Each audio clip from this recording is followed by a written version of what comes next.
Okay, Assalamu alaikum warahmatullah. Welcome for the lab session of Charpy impact test. Like the last week, we did tensile testing. This week, we are doing Charpy impact testing.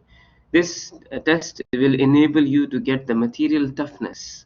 What is material toughness? We will know now. Before going into the lab, let me explain to you what is your lab requirement. The lab requirement in this one, as usual, is you have to write the lab experiment here, and this is again by hand, so it's not much. You can see this only four pages long and has 20 marks. Remember, here I want you to write the introduction of what is toughness, what is impact test, and why is it related to toughness. So that's the introduction of the lab you have to write here. The objectives I have already given it to you: to determine the Charpy impact toughness for your given samples, to learn the significance of results obtained. Okay, the lab materials we are going to use, I want you to list down here. This is just two materials and one machine, which you have to write the name for. And then here you have to write your name and signature. This, of course, you are solving it by your hand, so I need your handwriting. Here, your test results. The test results are the results you will get from the lab experiment video, which I'm going to share and upload on Blackboard, as well as what we are going to see today now. Okay. In this report, in this table, the total energy absorbed by the two types of steel samples along with their fractured surface image. So from the video, I want you to take screenshot and put it in this section, fractured image. So fractured image is after the sample is okay, after the sample is broken, you will put this broken sample picture here and then print your report. Print this sheet, then you can solve the rest of the sheet by hand. So this is the only part which you have to do on computer, to put the picture and then print it. Or maybe you can print separate and attach it by glue. I don't mind anything. Okay, and here what you need to do is write just numbers. That's it. Material name. So you will test two materials, and then how much energy it absorbed and how much energy this one absorbed. Okay, that's the two things. Rest of his is here. This is the last page of your lab report, which you have to fill it by hand and put your name, signature, and submit it. Okay, it has four questions. This should be question number 4 by mistake. So what's your first question? Based on analysis, compare the two materials which you saw during the lab experiment, and explain using the picture of the fractured surface, which is here. So there's no conclusion in this lab also. So all you have to do is answer these four questions. Does the material crystal structure affect toughness? If yes, why? How can we get the toughness of material from the tensile test? So I'm talking about something else here. And here there is about a practical question about the toughness application. Okay, I want you to read it and answer logically. So simple lab report, 3 pages. The first page you have to write introduction and lab materials. The second page you have to put the experiment data. That's it. The third question you need to answer the third page you need to answer the questions regarding this experiment. I suggest you to do this experiment lab report maybe today or maximum by tomorrow. Don't delay it till the last week, until the weekend or until the end of submission, because you took the lab now, so you remember and your knowledge is fresh now. It's better to complete your lab report right after you finish your lab session, and you still have enough time until your lecture. So why not use it and finish the lab report right now? It's easy for you. Also, it will make your life difficult, not add enough work for this one. The deadline for this one submission is given in the Blackboard. I want you to check it. It's on Sunday next week, but before this lab session. So I think it's at 8 a.m. So I give you that much time. Do not ask for any extra time right for this lab, because it's simple submission, and I hope you will do good on this one. So let's proceed with this. What is impact test? Any question in the lab report so far? If you have any question, please let me know. Do you have any question in the lab? No question? Okay. In that case, let's start our lab session now. Okay. I hope you can see the screen. So what is Charpy impact test? Let's go into this one more. Charpy impact test. I want you to write on chat right now, Charpy impact test. Okay, can you write Charpy, Charpy, impact test? Can you write this? Do not write IZOT, because IZOT is another type of test we also do, but in this lab we will consider Charpy impact test. Yes, all of you, please write Charpy impact test.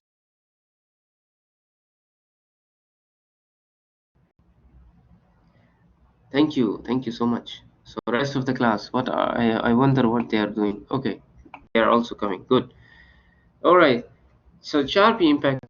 What happens in the Charpy impact test is we use a hammer like this. So this is a hammer which is in a pendulum type of clock-like structure. What we do is we put one sample here. If you can see the red color, this hammer moves down from the top and hits this sample, and then the sample breaks into two pieces. Sometimes it breaks, sometimes it bends. The sample looks like this. It is called notched specimen or notched bar specimen. Remember, notched specimen is impacted by a swinging hammer like pendulum. Okay, the difference. So what does the Charpy impact test does is that when you try to move this hammer and there is no sample here, this hammer will move like this and go without hitting and go until some height. But when you place a sample inside this one, a notched specimen, this hammer will move down, hit this sample, and then not move the same as original before. It will move less up. It will lose some of its momentum. And this loss of momentum is actually used to calculate how much energy this sample absorbed. Okay? Remember, again, one more time, I will say that the Charpy impact test machine is like a pendulum.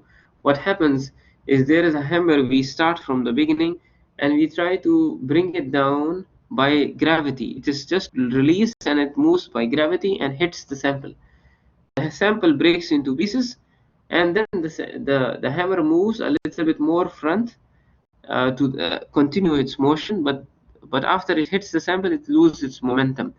This lost in momentum is actually used to calculate the energy and the energy absorbed by the sample. Okay, it says here the difference in the hammer height will indicate energy absorbed. So toughness is mass into gravity into original height minus final height. So what's the HO? The HO is the height the hammer would move if there is no sample. If there is no sample here, maybe the hammer will move higher than this original after if you put the sample. Okay, so maybe the original height is until here. The height with the sample is here. So this difference of height is called the toughness. Okay, remember how it's calculated. We will show you a video which will make it more clear.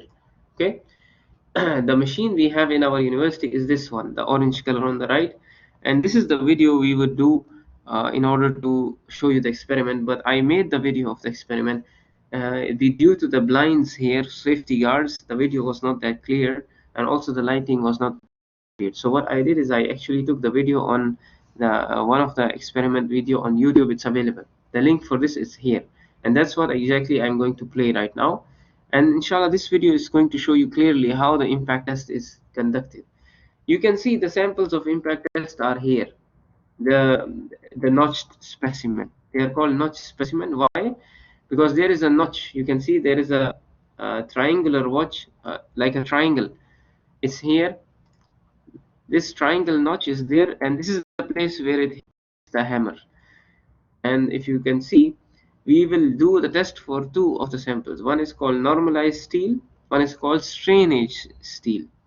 And let's see the video of experiment. Okay, so let's go ahead. Please confirm if you can hear it. Charpy impact test. The standardized Charpy impact test. Can you hear? Okay, good. Here you can see the notched specimen is being kept in the machine where it will hit the handle, the hammer. Okay, let's continue. The impact test has been designed to measure the toughness of materials under impact loading and multi-axial stress state. pendulum impact testing machine. The pendulum on the machine has a heavy weight at the end. This is lifted into the starting position in step 1. Then the tester checks whether the testing machine has been adjusted accurately. So this is in order to remove the error, he's going to adjust the machine. How he will do the adjustment of the machine? He will run the test without any sample first, so he can remember the original height. In order to do this, he turns the drag indicator downwards and releases the pendulum without a test specimen. The drag indicator stops at position 0. This proves that the pendulum has the correct starting position and that the friction He's checking if the system has any zero error or not. Okay, remember. is correctly compensated. I want you to notice what is the unit of energy given here. What is the unit we are measuring? Can you check?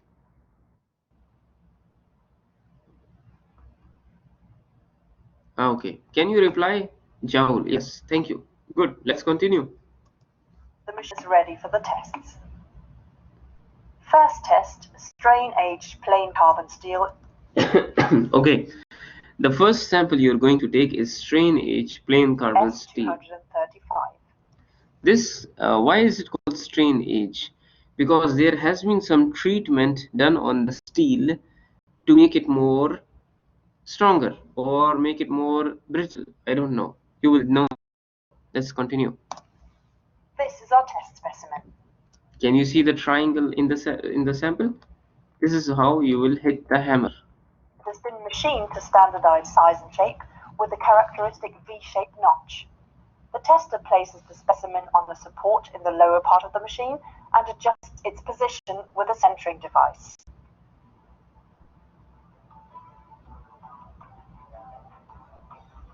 Next, he turns the drag indicator downwards again and checks that everything is prepared correctly.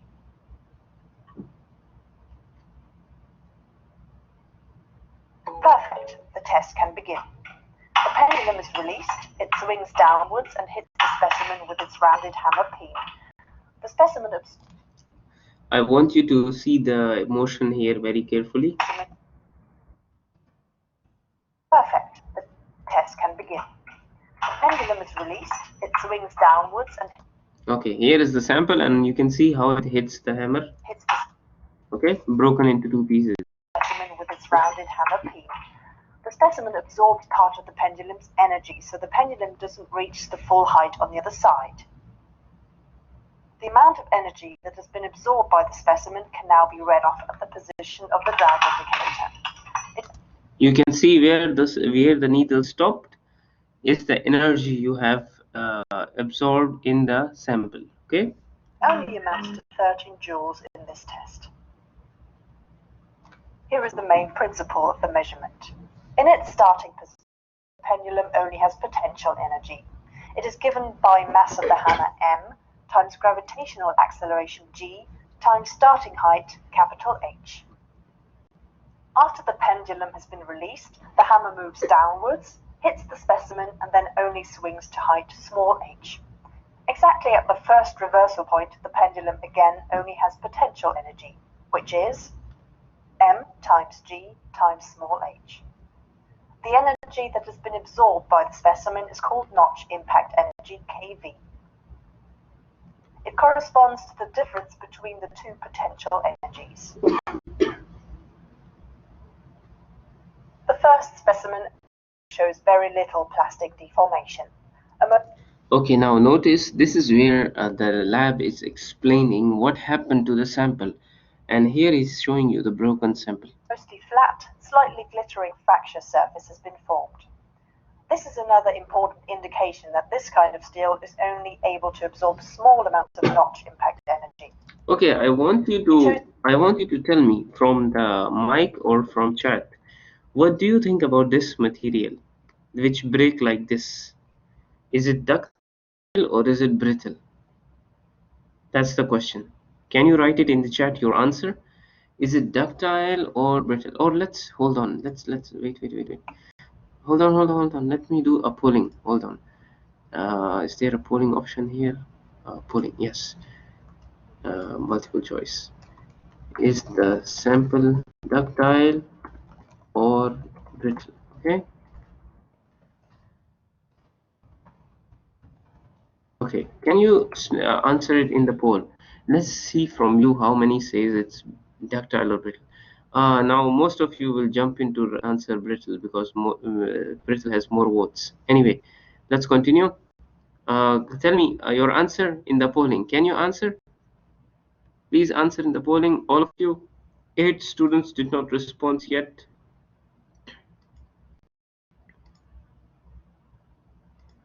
Okay. All right, good. So some of you, most of you are saying it's brittle. Some of you are saying ductile. Very interesting. Let's continue and see the other sample. This was strain aged sample. Let's continue with the other one.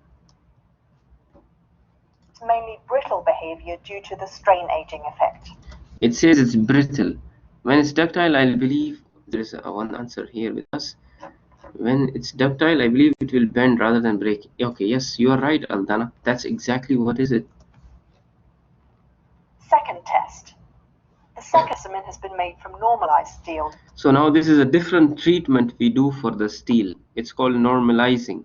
Let's see what the normalized steel behave like. S235. It is also placed on the support and centered.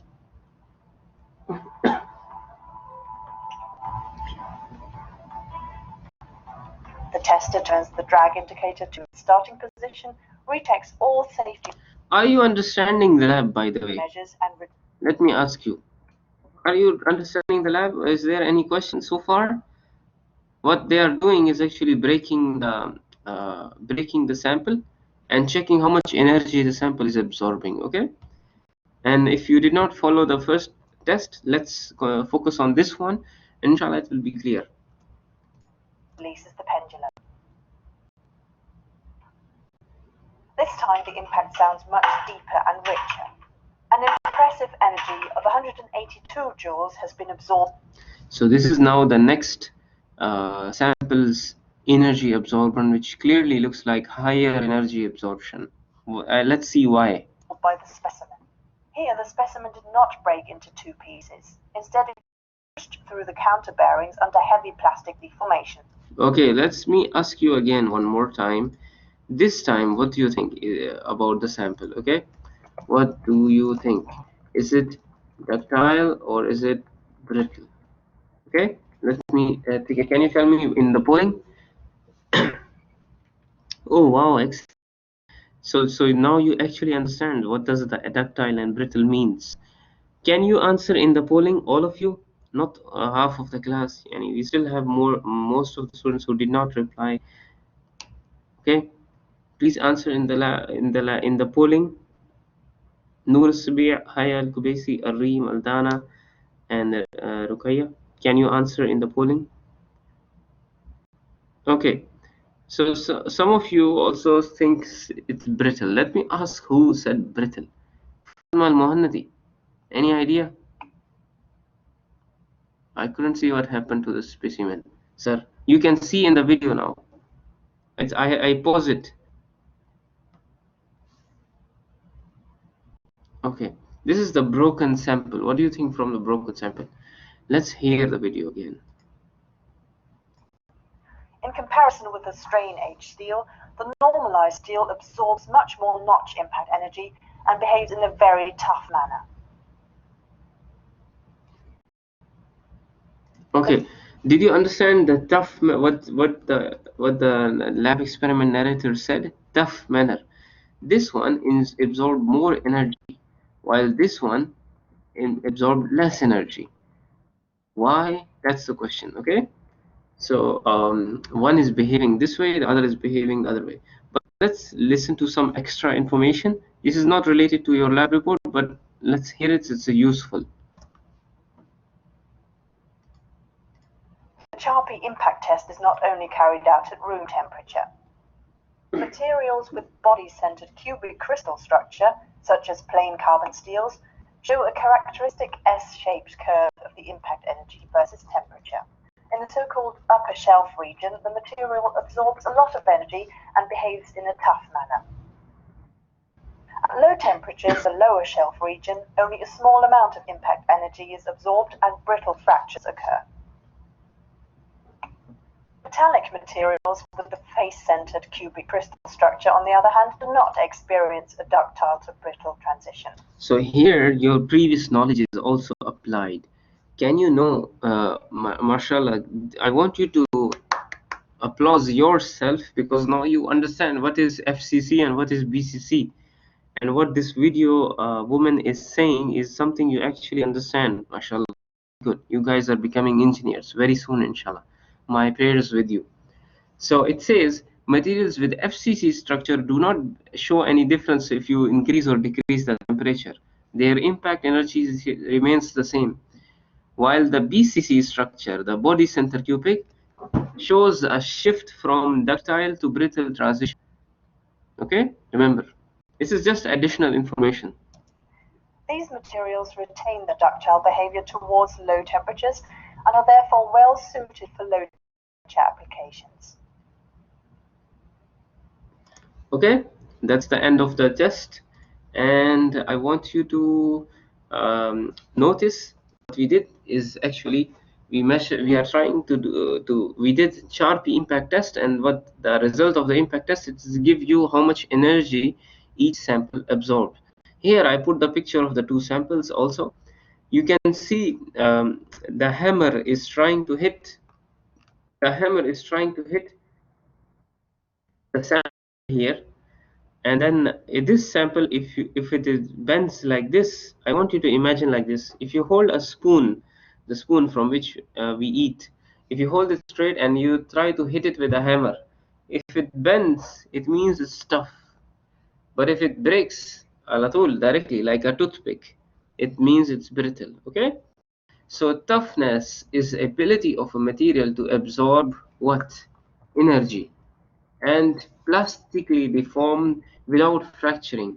So what happened in this sample, which got more energy inside, is that it's still joined. It's not broken into two pieces. While the sample which is less energy, it broke directly into two pieces. So this is energy absorption still in the plastic region. So which material absorb more energy in these figures, and why? That's the question actually, which the lab experiment video also showed clearly.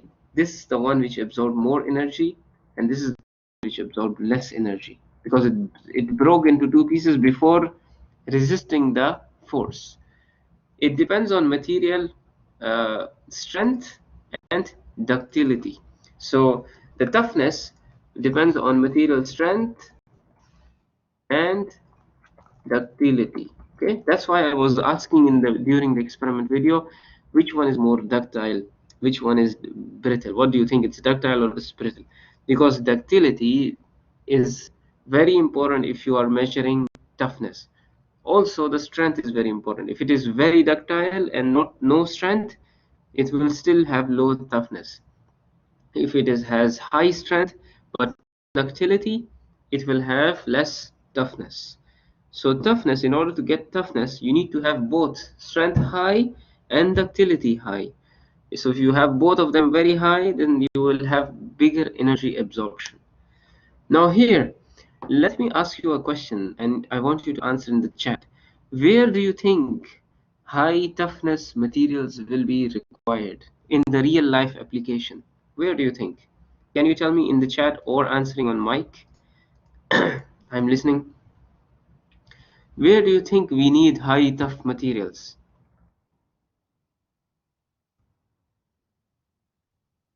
High toughness materials. I want to answer by mic, so let me ask. Let me ask Badur. Badur, can you answer me? Where do you think? Because it's like a discussion question, so that's why I want you to answer. Badur, can you tell in the mic? Sorry, can you repeat? What should I answer? The question is written in the chat. Where do you think we require high toughness materials?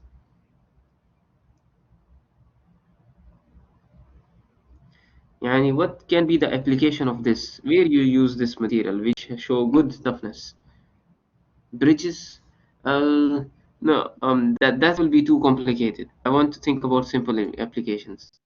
Anyway, Uh, Badur, can you answer? I'm thinking about it, but I don't have an answer.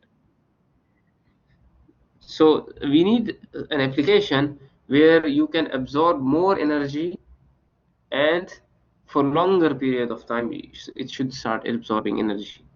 Tell So do me. you want an example? Yes, an example. That would be good. Maybe a pan, the cooking pan.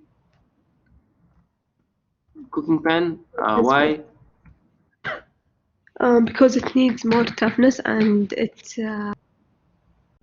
um and it should take like a long time. Uh, toughness. You are usually looking into application where you are breaking the item. So are you breaking the pan in an application? Oh no, but I don't want it to break though. I'm sure you don't want to break it. So you can have high toughness. You might not have high toughness. You can have high strength and khalas, it will not break. Okay. Oh yeah. So I want you to have a look at one application. Let me try to show you this. Uh, okay, hold on. Okay, can you see this video here on YouTube? Okay, there is a car and it is being tested for crashing. Okay, let's check it here. Okay, good. So this is the structure after its crash, and you can see how it is behaving. Now, if you can see this, the car is going into the wall and it is crashing and going inside. We need here high toughness materials and high energy absorption, so the car can keep going on inside the wall. If you can see my hand, so the car can keep going inside the wall and it absorb as much energy as possible from the crash, because if it does not absorb this much energy, the rest of the energy will go into the passenger and you will experience this on your body. So if the car's body absorb all the energy, then very less impact will come to you. Okay, that's why you need high strength and ductility to be materials to be more toughness. Okay, and another here, I want you to also see this one. If you remember the last lab in the tensile testing, you can see we calculated modulus of resilience, which is the area under the curve but in elastic region. But I also told you the area under the whole stress strain curve is called modulus of toughness, or it is the toughness. Okay, here is another graph. It says the area under the curve is actually the energy absorbed, and that's the whole toughness philosophy. Toughness, how do you get this area? You get by integration, or you do by drawing triangles, and that's it. But in this lab I did not ask you to calculate it. You just have to measure and write down the values from the experiment in the lab sheet, and that's it. Answer some of the questions and you will be fine. One important information is that the unit of toughness is, of course, the energy absorbed is joules. I know, but the toughness in itself is usually mentioned as joules per energy per volume. Okay, so it is joule per cubic meter mostly. How it is calculated? This can be calculated by area under the stress strain curve. So how do you get the area under the stress strain curve? You take the stress, you take the strain, and you multiply it, like the length times width. If you imagine this as a rectangle, this is the strain and this is the stress. So just multiply stress multiply strain. What's the unit of stress? It is Pascal or Newton per meter square. What's the unit of strain? It is length over length. So this is become unitless, and Pascal is Newton per meter square. You can also write Newton per meter square by Newton meter and 10 to power minus 3 meter cube, but in inverse. This will become volume, this will become joules. So joules per volume. Okay, that's some extra information. But then also, if you need to learn more about toughness and impact and Charpy testing, you can go to this links. Also, there is links on temperature effect. There is a video, and then there is some information on there. This last video is very important. It tells you about strength, ductility, and toughness, how they are related to each other. It's very good explanation. I highly recommend this last video for you to watch. Okay, highly recommend this one. And if you have any question, let me know. That's what I have to say in the Charpy impact test. I want you to focus on the lab report, see how you can do it. All this lab report needs is some information to be filled from the lab experiment video. I did not ask you to write the procedure like the conclusion or do some heavy calculations of toughness calculation, the area under the curve, or integration. This is just simple lab. I want you to focus more on how the application of toughness, what is the physical meaning of toughness, how do you see the toughness as, and to be able to see how a material is behaving in a tough manner or in a non-tough manner. Okay, I hope the lab is clear. If you have any question, please let me know. Otherwise, we are done with this lab session. Thank you, and assalamu alaikum warahmatullah.